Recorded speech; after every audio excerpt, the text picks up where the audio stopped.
My name is Abhimanyu and I welcome you all. As we speak, I could see a couple of people are still joining in there. And I've got my team here who are letting the faculty teams and library teams and other teams to join in the session. As always, the session would be on the, we have kept everybody on the mute. We are more than happy to post your queries in the chat box, and then we'll be picking up the queries at the end of the session. Should we start, Ashwini? Should we start? Okay. If you can share the screen.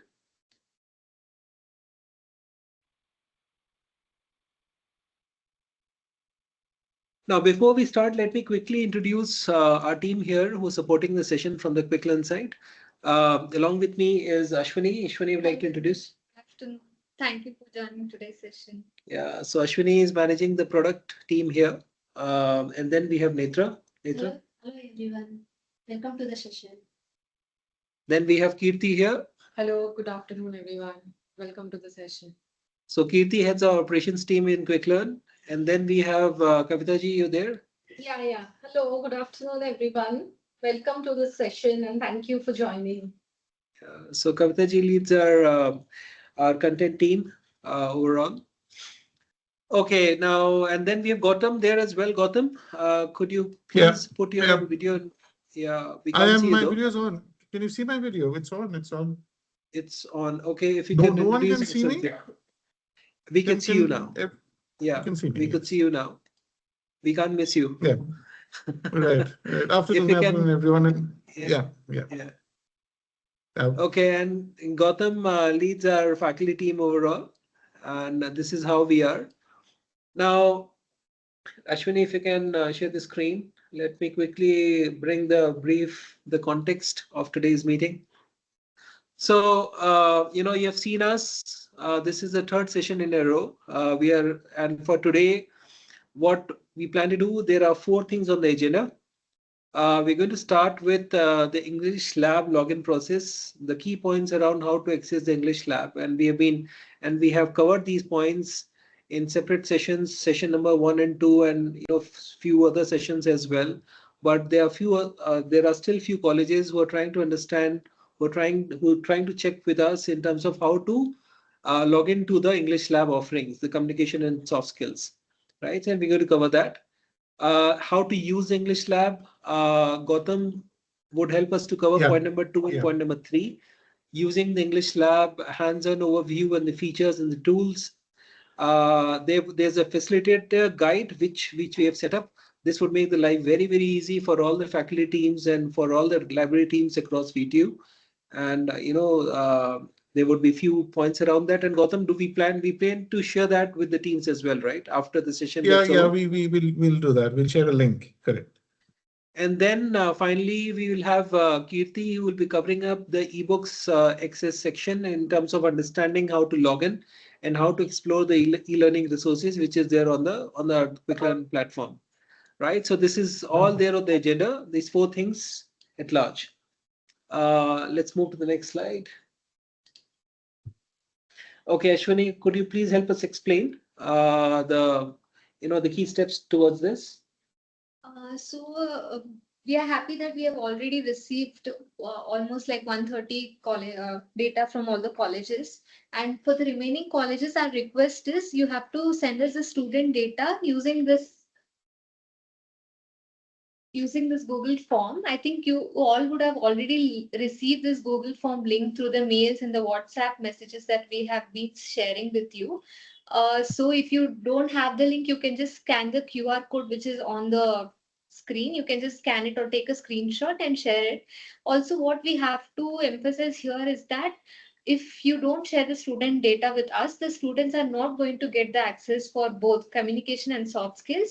And also the SEE for the communication skills will be done on the Quiklrn platform. The formative assessment for the communication skills course will be done on the Quiklrn platform for this semester. And if the student data is not shared with us, the students will not be able to take the SEE. So we request all the colleges to share the data with us by 29th that is day after tomorrow, so that we can finish the deployment for all the colleges.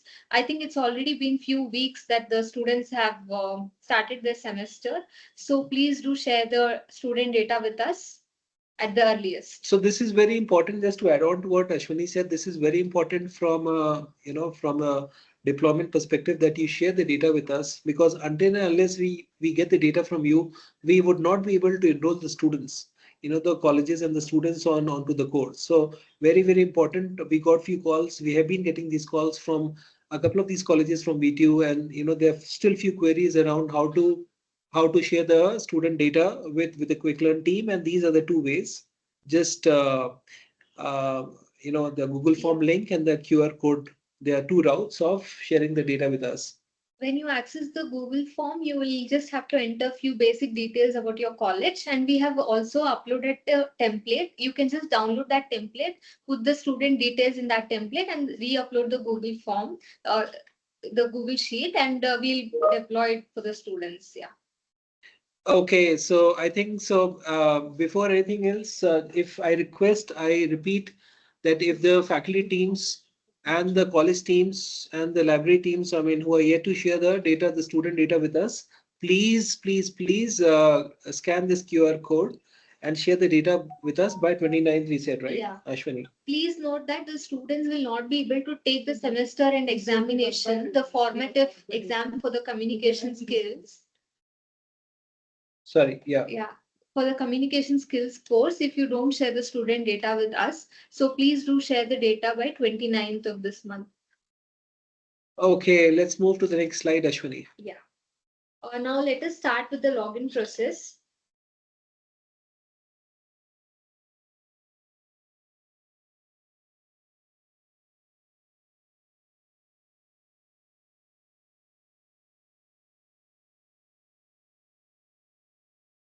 Starting off with the login process, firstly, I just want to share a small video that we have created, which will help the students to understand the login process step by step. We have all the screenshots in the video, and they can just follow these steps to login.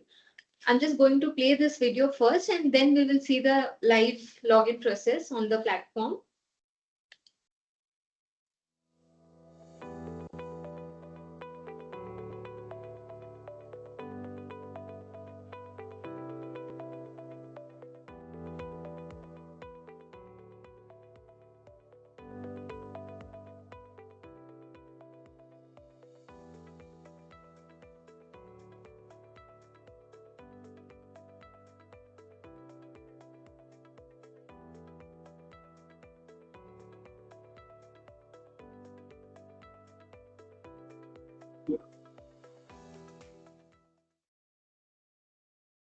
So my team is going to share this video link also on the chat, so that you can just put this video link to the students,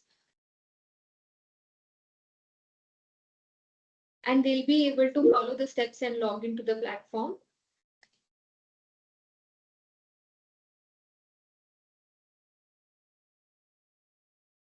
In the chat, we are going to share the YouTube link for the video that we just shared it with you. We have already put it. So please, you can just copy this message and share it with all the students, so that they just have the video with them, and it is easier for them to log into the platform. Now let us see how do we log in to the platform in a browser, right? So firstly, the students will have to open the Chrome browser, whether it's on their laptop or mobile phones. It is not through the app, it is on the browser. Go and open the Chrome browser. The students will have to open the Chrome browser. And once I've opened the Chrome browser, we have to come to our website. Nam website URL na Chrome browser al enter ಮಾಡಬೇಕು home.quiklrn.com. And also you can see this is our web page. In case if you have there is any typing error, the students will go to some other website. So this is our website where the students can access it. They will go to home.quiklrn.com. This is our URL. ಈ URL ನ enter ಮಾಡಿದ್ಮೇಲೆ they have to go to resources here. Under the resources, you can see VTU English Lab. We can see that there's one more login button here, but we have created a dedicated login for the VTU students called VTU English Lab under the resources tab. So students akasmat login ಗೆ ಹೋಗಿ ಅವರು access ಮಾಡಕ್ try ಮಾಡ್ತಾ ಇದ್ರೆ ಅವ್ರಿಗೆ courses access ಮಾಡಕ್ ಆಗಲ್ಲ. And we've gotten a lot of queries that the students are not able to access because they are going to log in. So that is the main reason. So we request you to guide the students to go to resources, and under the resources they have to select VTU English Lab. Login ಮೇಲೆ click ಮಾಡಿದ್ರೆ they will not be able to access the English Lab. Please note that login will work for them, but they will not be able to access the courses from there. They have to go to the resources and VTU English Lab under the resources. ಇವಾಗ ನಾನು VTU English Lab select ಮಾಡಿದ್ಮೇಲೆ I have my college email ID and the common password. I have to enter that.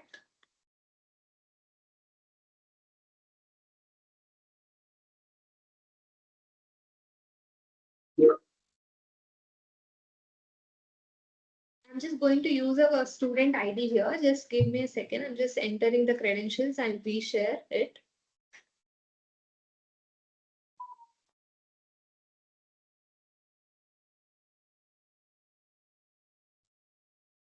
So every college, after the deployment, every college will get a common password, which is unique for that particular college, right? So the students will have to enter that common password. A common password ಮತ್ತೆ our email ID enter ಮಾಡಿ ಇಲ್ಲಿ signing like check box ಇದೆ terms and the services. ಆ check box ನ just check ಮಾಡಬೇಕು. And ಈ common password, the students will not get any mail from us. It is to the librarians and the faculties that they have to share the common password with the students. Students will not get any steps or the login credentials from our end. The college, we will just send it to the librarians, English faculties, and the principal. So from that email, you will have all the details which needs to be shared with the students. ಆ email ಇಂದ ನೀವು common password ಮತ್ತೆ steps ನ students ಗೆ forward ಮಾಡ್ಬೋದು. What we have to understand here is that from Quiklrn end, the student is not going to get any login credentials or the steps. Yeah. So it should go through the English faculties and the librarians only, and the common password is sent in the deployment details that you get from us. So every college will have a common password and the students can use that common password. ಇವಾಗ ನಾನು email ID and common password enter ಮಾಡಿದ್ಮೇಲೆ I just check the box and click on the login button. After I click on the login button, the students will see their college name here, your particular college name, and they will have both the courses here, communication skills and soft skills. If I click on communication skills course, let me just reshare it.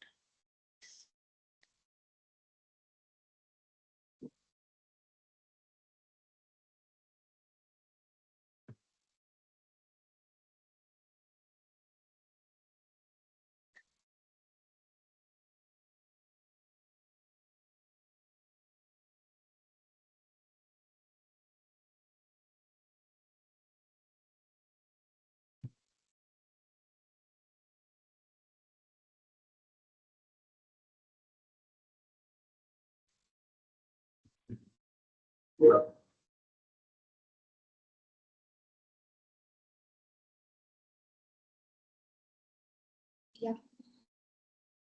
So once they log in using their credentials and click on login sign-in button, they will get these two courses. All the students will get both the courses. And now if, for example, if I just click on the communication skills course,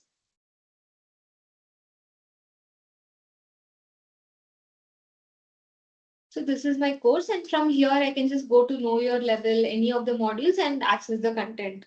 This is how the students will be able to access the content. Once they have accessed the content, they can just click on the logout button on the right side top. This will log them out of the system, and they'll be they can re-log in whenever they need.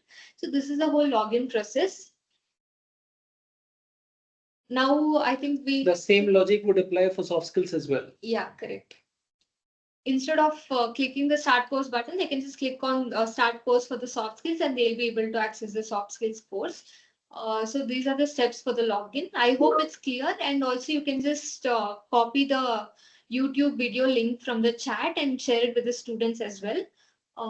Now moving on, I'm just stop sharing my. So what we have seen so far is essentially the steps towards logging into the English lab. We have explained the steps towards how the colleges would be able to share the student data with us, and we follow up with that with the login details and the passwords for these students and the faculty teams, and then how to access the English lab. That is step number 2. And then we are going. So Gautam was going to help us to cover. I think Gautam is going to cover a few some topic. Which topic would that be? So yeah, we will have a walkthrough of the lab, both how do you access English lab on the Quiklrn platform, and we will also explain what is the facilitator guide that we have created and how it will be useful for all the faculties. I think we are going to cover one module, module 2 of communication skills, so that you can get an idea of how the modules are, placed. Yeah. Gautam, over to you, sir. Right. Thank you, Ivanu. Thank you, Ashwini. So, good afternoon again, faculty members, librarians, all the stakeholders. We've had a very similar discussion previously too. In fact, on the 10th of October, the very first session was devoted to guiding you and introducing you to our platform and the communication skills program. So this is a repeat of that particular session. So I request all of you to please pay, full attention to just the next 20 minutes. I'm going to take 20 minutes. We're going to wrap it up, and then we'll move on to the next part of this presentation. But I would request your full and unwavered attention for the next 20 minutes. Thank you so much. Okay, I'll start with a quick introduction to the course and how is it designed and how to access it, and then I'm going to show you very quickly the facilitator's guide or manual for the communication skills program. So I'm going to share my screen now and take you directly to the landing page. I'm sharing sound. Yeah, wrong landing page. Yeah, this is the one. So this is the communication skills program. Whatever applies to this also applies to the soft skills part. So these are two separate programs, as Ashwin has already shown you. You can access each just with a click of a button. Now, today we're going to focus on communication skills. And let me just minimize this. Right, so what do you see on your screen? The first thing, of course, I'll draw your attention to is the column on the left.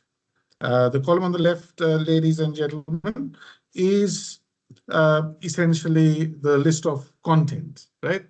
So what do you have at the very beginning? You have an introduction to the lab, and then you have number 2, the know your level part, which is actually an assessment test. I'll tell you a little about this very soon, right? And then you have the 5 modules that constitute communication skills. What are the 5 modules?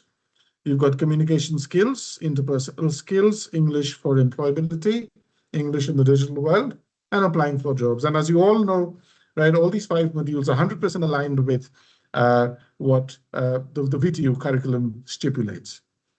Okay, so you have the exact names too, so that there's no confusion identifying the module and aligning it with the VTU syllabus for the same. Okay. Now, all of us have understood that the column on the left is the list of contents, right? At the very beginning, you have something about the lab, and which, of course, you can read at leisure later, right? Let's understand about the second part, the know your level, right? The know your level is the very first assessment test that students will write. Now, whether you start with communication skills or you start with soft skills, right, all students will have to write the know your level test, right? This is an assessment test, and this essentially, I think I'm using the student access here. I'll show you if I can. This is a set of 25 questions to be answered in 35 minutes around, and it's scored out of 25 marks, right? And why do we have this test? It's very simple. At the very beginning, you'd like to know where your students stand. You'd like to know what their strengths are, what are the areas for improvement. And this is exactly what the Know Your Level test, this is exactly the information the Know Your Level test will give you access to, right? In fact, we had a thorough discussion of the test on the 16th of October, if I remember correctly, right? And there we had discussed that the Know Your Level test places every student at a certain CEFR level. Now, CEFR, as you would know, is the Common European Framework of Reference for Languages. It's the gold standard when it comes to language assessment, right? It's got 6 levels, A1, A2, B1, B2, and C1, C2, right? A1, A2, they're the beginning levels, right? So where your hold on the English language is very basic, right? B1, B2 is the intermediate levels, and C1, C2 are the advanced levels, right? So your student, every student will be placed at one of the CEFR levels. And why is this important? This is important. Why? Because you would know then, right, which students, right, need a little more attention when it comes to the fundamentals, and which students would benefit more from slightly more challenging activities or topics, right? So this is going to give you that crucial information that will help you make effective decisions around what exactly you would like your students to do. Okay, so that's the first step. Now, I believe that this is the 3rd week of deployment. So most of your students must have written the Know Level test, and you could use that information to understand where your students stand, and again, right, to direct them towards topics and activities that suit their particular level. Okay, so let's move from here back to the landing screen. Now, again, since this is the 3rd week of deployment, I'm going to skip module 1 for now and directly move on to module 2. Some of you might, or some of your students might have already completed module 1. Right? Module 1 is around communication skills, the contents of which will become apparent the moment you click on, that particular module and go to concept building. So, for example, these are the concepts that were part of the very first module, communication skills, right? Writing and speaking and listening. But our focus for today is module 2, interpersonal skills. Now, how have we designed the entire program? As you know, that this constitutes of 5 modules, right? Every module, right? This pertains to soft skills also. Every module has got 3 distinct parts, right? The first one is concept building. In concept building, as the name indicates, we introduce all the key concepts pertaining to a certain topic to the students. So this is where the student learns. How does the student learn? We'll figure it out very soon. The second step is practice activities, right? So after you've learned a new thing, right, you've got to apply that. You've got to put that to practice. Only then will there be some skill development. So this is the focus of the practice activities section, right? So once the students have completed concept building, have done the activities in the practice activity section, then the student writes the module test. The module test is where everything culminates, right? Everything that you've learned, all the skills that you have developed, right, culminate in the module test. The module test is again something that students write at the end of that particular module, and the student, of course, right, should be encouraged to perform well on the module test and only then progress to the next module. The module test is scored out of 25 marks. Okay. Now, let's look at concept building and practice activities a little closely, because I want to show you exactly how learning, right, and application of the learning happens. So let's click on concept building.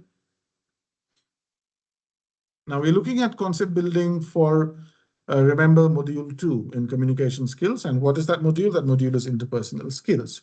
Now, when you click on concept building, you might see a number of links, as you see on your screen now, right? So these essentially are the topics that are part of that module, right? And these topics, again, are very much part of what the VTU syllabus has prescribed. So the first link here will take you to the topics on workplace context, self-introduction, pep talks, debates, and idioms. The second link is going to take you to group discussions. The third link is going to take you to professional presentations, and the fourth link is going to take you to the art of effective reading. Now I'm going to click on the first link, right, and see where we land when we click on the link. Okay, so it's on its way. Yeah, there it is. Now, concept building happens through what we call interactive book. So what you see here, right, is an interactive book. So imagine it's like a digital book, right, with certain topics that are part of it. So what are the topics here again?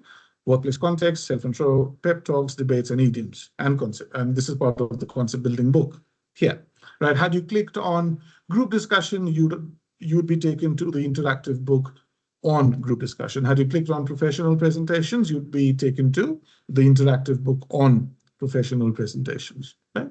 So let's understand what an interactive book is all about and why do we call it interactive. Now, again, what you see here is you see the main part of the screen, right? And then you see the column on the left. Let me just expand this a little. Let me go larger. Reset. Yeah, this is better. Right. Now, on the left, the list of topics and subtopics, right? So what are we starting with? We're starting with workplace context. That's where you have workplace context. And then what do we move on to? Self-introduction, pep talks, and so on. So as you can see, we're beginning on the left, right, with the topics, workplace context, a little bit on that. And then we are moving on to self-introduction, pep talks, debates, and so on, right? So the left is, again, the list of topics. So that helps you navigate to a certain topic if you wish to directly go to that very topic, right? And for every topic, what you'll see, for example, let's say, yeah, for the topic on self-introduction, what are you going to see? You're going to see some well-designed slides, interactive slides, right? Why do we call it interactive? Because they're integrated with questions. Now, this is a slide on formal introduction, informal introduction, semi-formal introduction, right?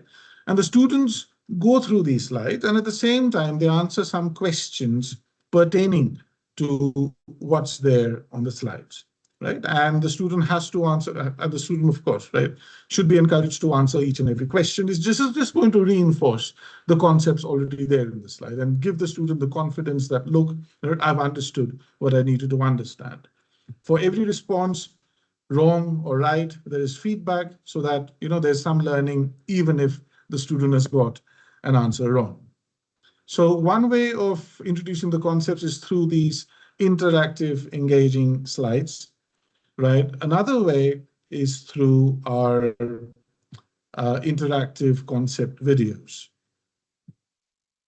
Now, again, I'm using the topic of self-introduction just so that, there is a thread, a connecting thread, right, throughout the discussion, right? So students who have watched the slides, answered a few basic questions on self-introduction, they can also watch the video, right? For every important concept, we have covered that concept mostly through concept videos.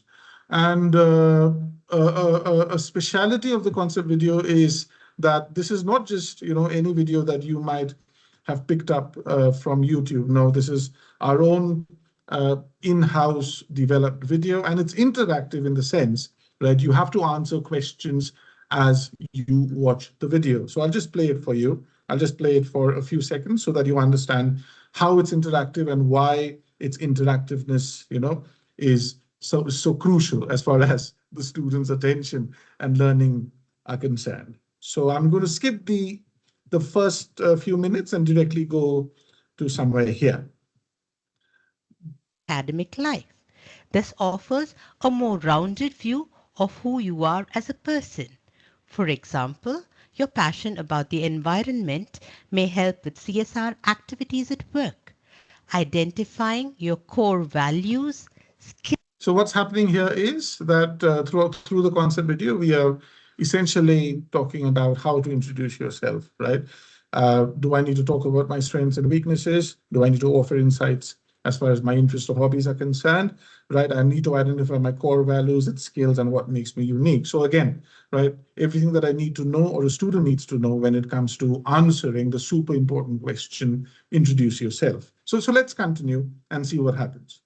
Skills and uniqueness provides insight into how you approach life, work, and challenges, and this shows that you are reflective and self-aware.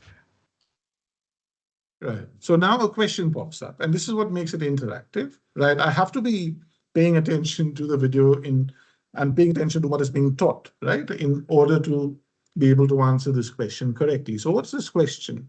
You're at a networking event and meet someone who works in a field you're interested in. They ask you to tell them a bit about yourself. To make a good impression, you should focus on listing your qualifications and career achievements, keeping the conversation strictly professional. Okay. Shall I? Is that the right thing to do? Is that the wrong thing to do? Let's say I feel it's the right thing to do.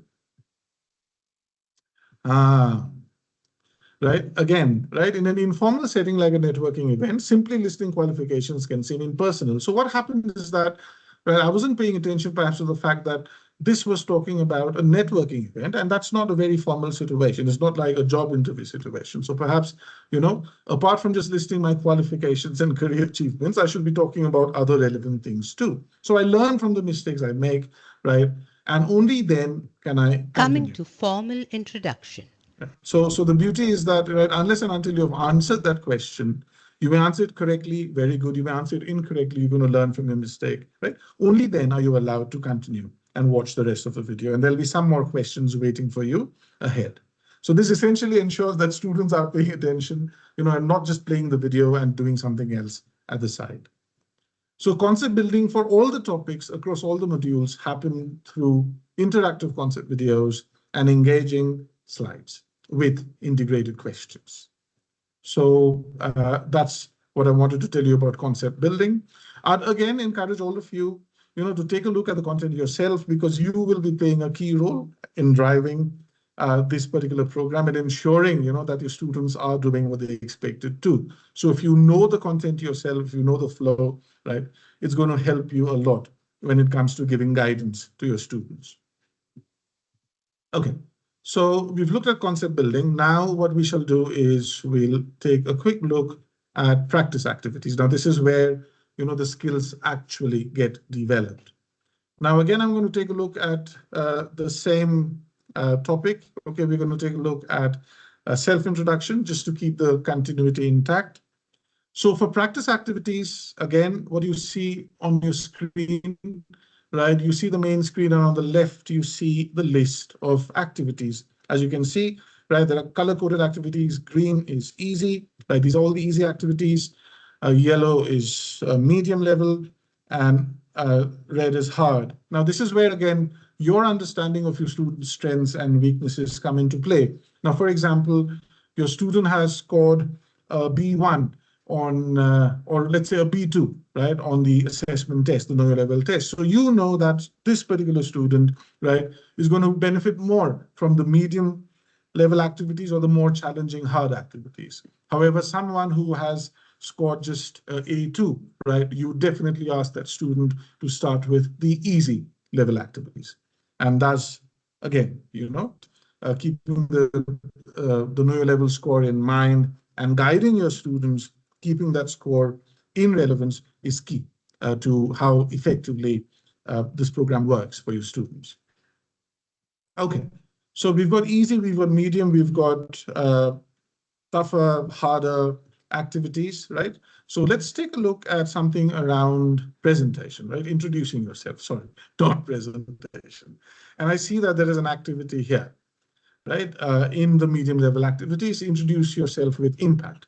Now, in this particular case, of course, the student knows the theory, right? Now comes the time for application. And again, this is an AI integrated activity where the student gets immediate feedback on his response, right? On the things that went well and the things that did not go so well. Okay.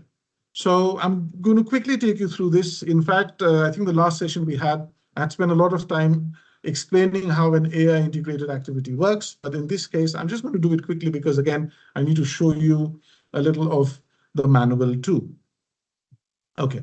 So here, I'm going to record myself as a student, right? What am I expected to do? I'm expected to give a formal introduction, a formal self-introduction.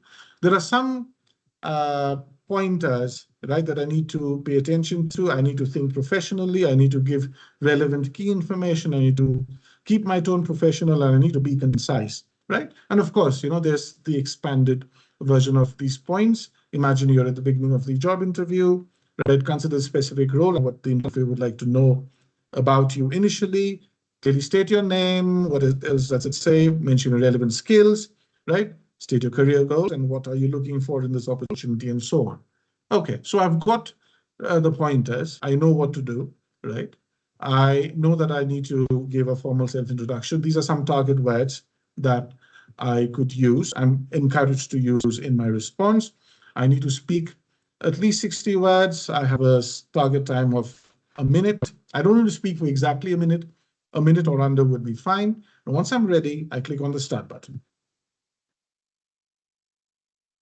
Okay, now having started, right, I need to make sure that my microphone, right, is in use. I need to give permission for use of the microphone in case that permission is not already there, right? And I just need to click on the mic button to record my response. And I'm going to keep it a very short response just so that you have an illustration of how it works. Good afternoon. My name is Gautam. I just completed my graduation from X University, and yes, I'm very excited, about this role, and I believe that my skills have prepared me very well to do very well at such roles. So, yeah. I like to play football, watch Hollywood movies. Who doesn't, So, yes, thank you so much for this opportunity. Okay, so I recorded my response, and now all I have to do is click on next. And yeah, there's a model response that I can listen to. So again, right, students can benefit from listening to a model response, but they cannot go back and change the answer, right? What they have recorded, they have recorded, right? I'll just play the model response for you, just for a few seconds. Good morning. My name is Ashok Sharma, and I'm a recent graduate from the University of Delhi. I've done my master's in computer. So the entire response is slightly longer, so you can listen to that later. Let me click on done. When I click on done, I have submitted my response. And what's happening is that at the back end, certain AI tools, language learning models, are getting into action, right? And evaluating my response across certain parameters. So, I mean, see, just imagine yourself as the interviewer here. Okay, you just imagine yourself as the interviewer here. So if you ask someone, tell me about yourself or introduce yourself, what are you looking for? Right, you're looking for self-awareness. You're looking for whether the person mentions skills and experiences related to that particular role, right? You're looking for confidence. You're looking for logical structure. You're looking for, a certain kind of professionalism. You're looking for a lot of things, right? You're making a lot of judgments. So the AI tool is going to do exactly that. So we have programmed the AI tool to, again, look at certain points, judge across certain parameters, and come up with a detailed analysis that's useful for the student. Because at the end of the day, right, feedback and assessment is all about improvement, right? That's how you know what went right, what went wrong, and what to do next. How to let's say, get a better response or get a better score next. So let's see the analysis of my response and the feedback. So the evaluation is 2.5 stars out of 5, which is not a good job. Right? Actually, you'd not be happy with 2.5 stars out of 5. But why did I get 2.5 stars out of 5? I thought I had given a good response, right? So what went wrong?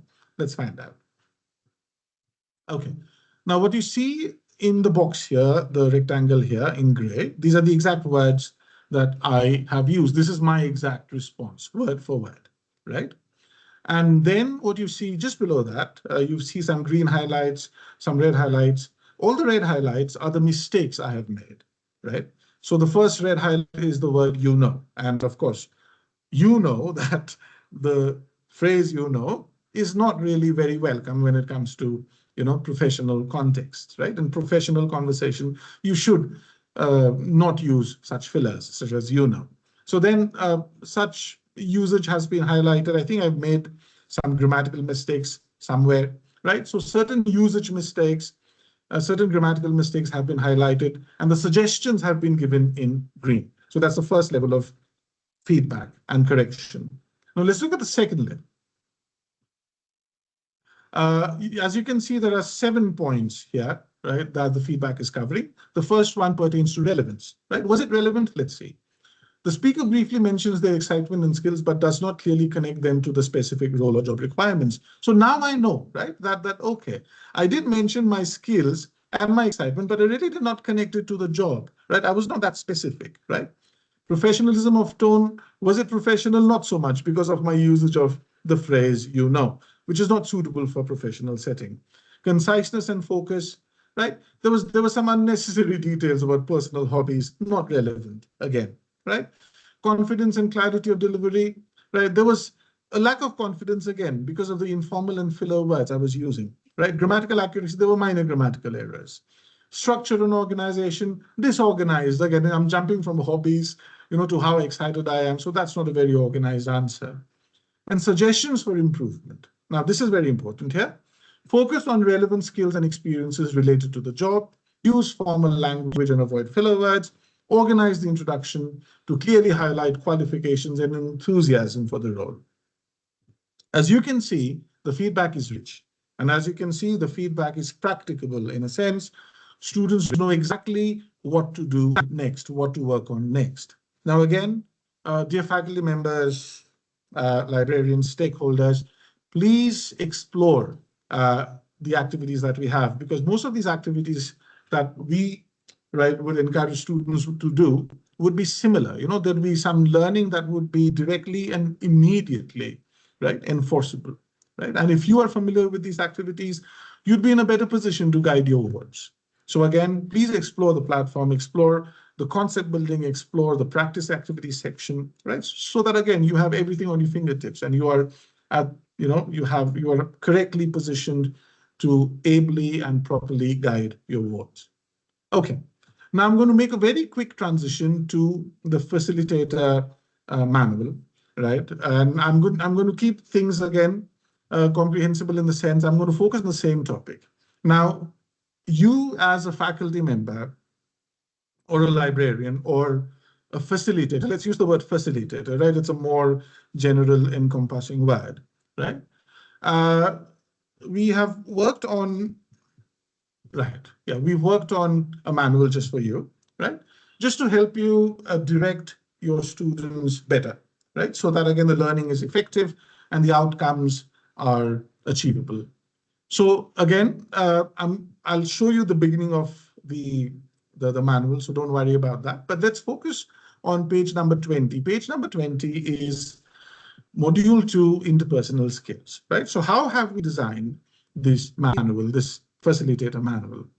Now, the first part, so there are 2 distinct parts. For every module, there are 2 distinct parts. The first part is, again, as you already know, right, there's concept building, right? Most of the concept building materials, right, the videos, the slides, the questions, we have placed under self-study. Now, self-study essentially means before the student comes to the lab, right, before the student comes for the lab session, what should the student have done, right? So that comes under concept building and self-study, right? And then we have another table for the lab section, which we call facilitator-led, because there's going to be someone, right, to oversee what the students are up to in the lab. So we're calling it facilitator lab. That doesn't mean that you have to teach. You don't have to actively teach. You have to oversee, right? You have to observe. And of course, wherever necessary, you have to intervene with some directions or feedback, right? But again, most of the activities are self-sustained, right? Students will be doing them on their own. So for each module, again, right, there are 2 distinct parts. there is the self-study part, which a student does on his or her own, not in the lab, right? And then there is the lab part, which is the facilitator-led part, where you have a role when it comes to making sure that the students are doing what they are expected to be doing, right? Now, if you remember, module 2, we had this video on self-introduction. I played a little bit of the video, right? So what are we doing for self-study? Here we have identified certain concept videos or certain notes, the slides, right? And even certain activities that student should do before they hit the lab session for that particular module, for that particular topic, right? So we have, for example, right, instructed a student to watch the video on self-introduction, watch the video on idioms and phrasal verbs, go through the notes on workplace context, body language, pep talks, debates and idioms, and also attempt an activity, right, the uniform uproar, right, on, and these videos and these activities pertain to the first topic. If you remember the very first interactive book, which was around workplace context, self-introduction, pep talks, debates and idioms, right? Similarly, for the next group of topics, which is group discussion here, right, we have some suggestions around which videos to watch and which notes to go through and which activity to complete. Similarly, for speaking, professional presentations, that was the third topic, right? We have videos, some notes, right, and an activity that students should complete.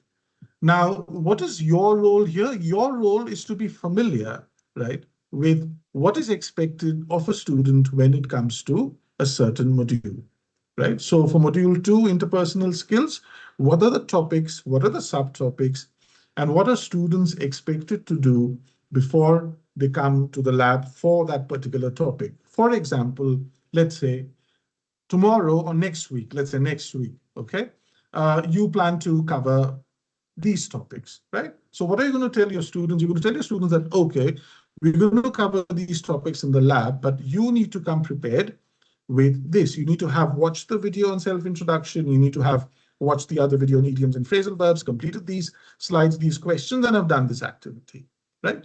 Now, once you are in the lab, what's your role as facilitators? Once you are in the lab, right, again, you need to have a very clear idea of what is expected of your student. For example, right, for workplace context, self-introduction and pep talks, right, what is the activity that students must definitely do in the lab? The first one is I speak in idioms, which is easy, right, an easy level activity, right? Another activity, right, introduce yourself with impact. Now, these are some suggested activities from our side, right? You can also explore our platform in more detail, and if you think that there are some other activities that certain students would benefit from more, you're free to do that. But this is something that we thought would help you, right, order your sessions with students and ensure that learning is happening in as a structured manner as possible. So we have, again, given the objective of the activity so that you know that before assigning the activity, right, what's the activity about and what's the learning that's going to take place from there.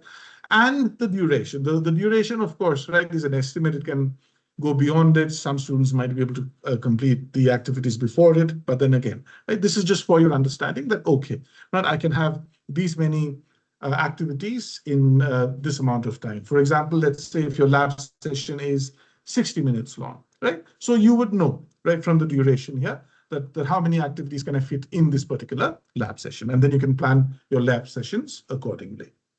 So I would please again request, right, all of you to go through this manual that we've created just for you. We had a lot of requests from faculty members that having an instructor's handbook would be very handy, and that's what we have done exactly, right? I'll skip through the initial bits because this is something that you can read and understand for yourself. But what I really emphasize is that you go through the Annexure 1, right? Annexure 1 is where you have the session plans, what students should be doing before the class, what students should be doing in the class. And of course, right, what should you tell a student to do once the lab session is over? and we have the session plans for all the 5 modules in as detailed a fashion as possible, as I've already showed you.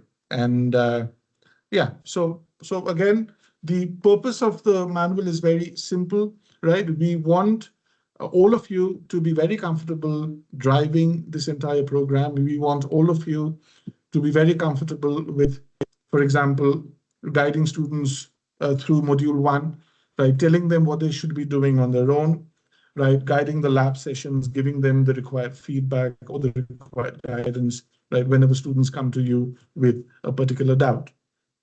But then at no point of time are we assuming that you will actively lead these sessions. You'll be essentially acting as mentors, as facilitators, not as teachers. Right? Again, because that was the general understanding from day one. There would be some exceptions, however, especially when it comes to soft skills, and we'll have the discussion later. For soft skills, there might be some activities that we call in-class activities where you might have to play a slightly more active role, but then we'll keep that discussion for the next time. Okay. I believe, Ashwini, we will be sharing this with everyone, right? Immediately post this session. We are going to share this faculty facilitator Right. guide with everyone, yes. Right. I just want to highlight one more thing before I hand it over to Ashwini. Please also take a look at, see, apart from Annexure 1, right? Annexure 2, how do you access the AI integrated activities? So those of you who might have missed the last session on the 16th, you also have a recording of that session. So you can go through the recording of that session. You can also access Annexure 2 for understanding the AI integrated activities better. And also Annexure 3 for understanding the CFR framework. The CFR framework, again, comes into play. It'll give you a better understanding of your student scores, right? And the CFR levels that they will be awarded at the end of the first assessment, the know level test.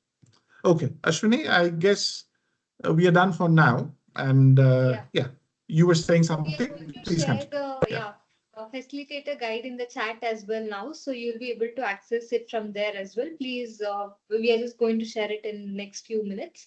Now, I think Kirti will help us understand how the students can access the ebooks. Thank you. Over to Kirti now. Yeah. So now I need to unmute my laptop. You're muted. You're muted. Yeah, So sorry. Yeah, so now we will see how the students will access the ebooks. So let me share my screen.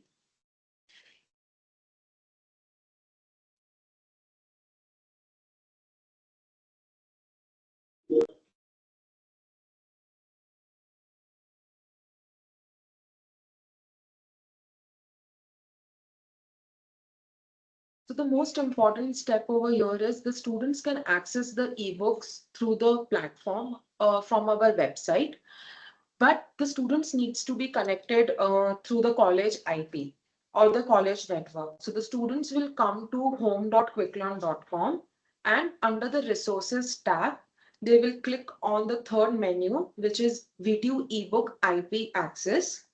And once they click on it, they will get a checkbox which they need to confirm, and then click on a continue button.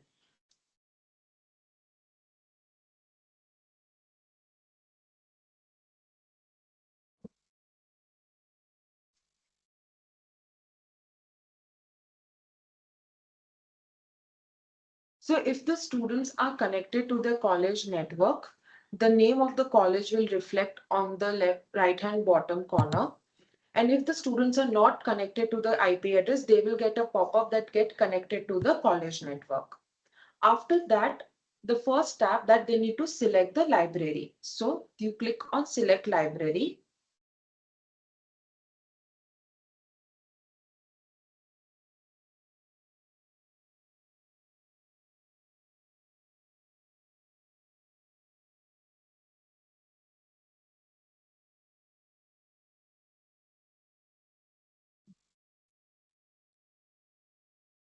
Just let me refresh once.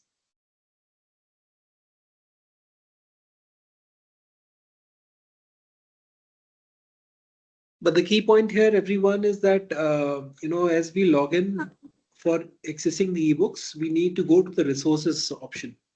right? You need to go to the resources. Do not go to the login option. Click on the resources option, and under that drop down, you go to the ebooks. That is the key point here before Kirti explains this bit. Yeah. So after that, you need to select Quiklrn e-resources as the library. Next, the students need to click on Add Course button.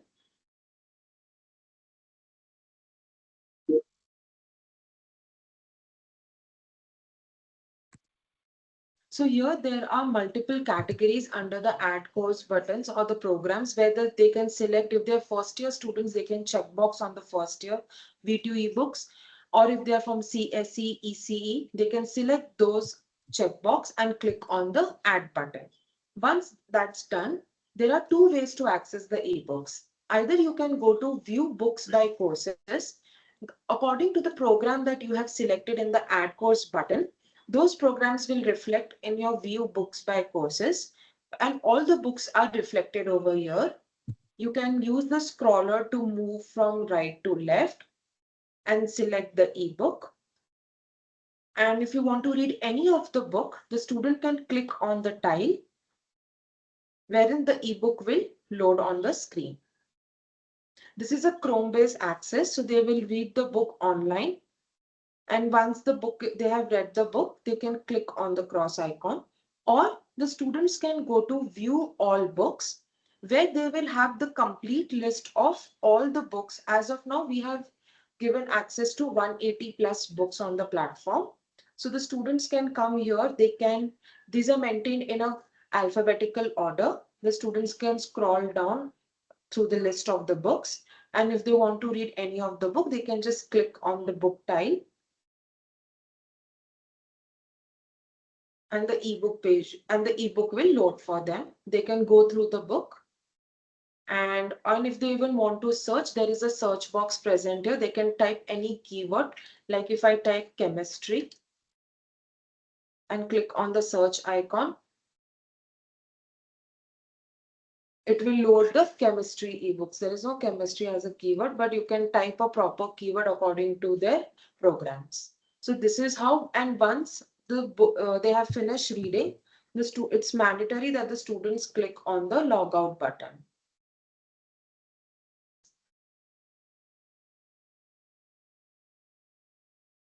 So while accessing the ebooks, if your students are facing any issue, you can check the IP address and share it with us.